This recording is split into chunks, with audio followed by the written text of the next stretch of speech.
Hi, I'm Phill Jupitus, and this is eShed.net.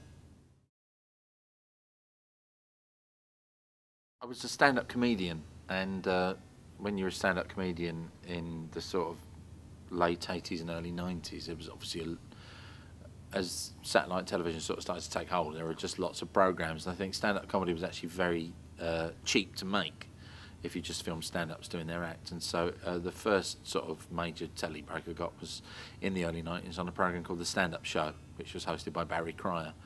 And that was, you know, it was good. You just get to do your act in front of, you know, a good audience in a stand-up friendly way, you know. So yeah, I did that for the Beeb. That was, you know, that was sort of the first break, and I think that's the thing. Is just getting into once you're on and they've seen you, and if you're anyway good enough, they'll always sort of come back and want you to do more stuff. So I've done all sorts of different things along the years. Yeah.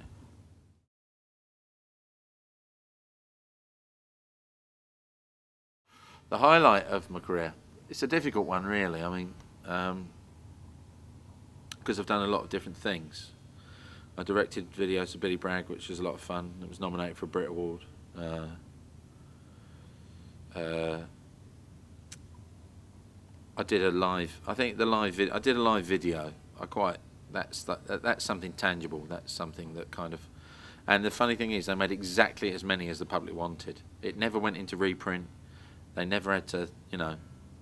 They never had to make any more. It never came out on DVD. It just came. However many it was, I don't know. 20,000, 30,000, and they were all sold, and nobody wanted any more, and we were done. And so yeah, that was fun. But like singing with the Blockheads is really cool.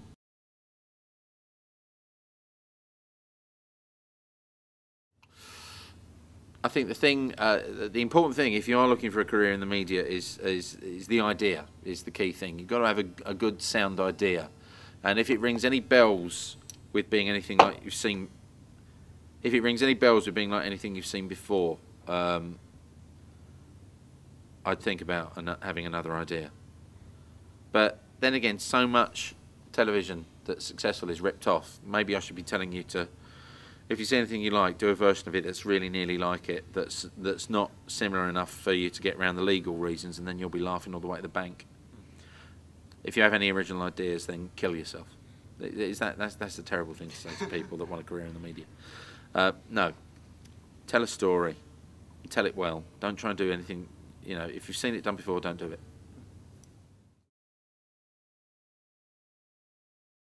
I would say, there's a couple of people.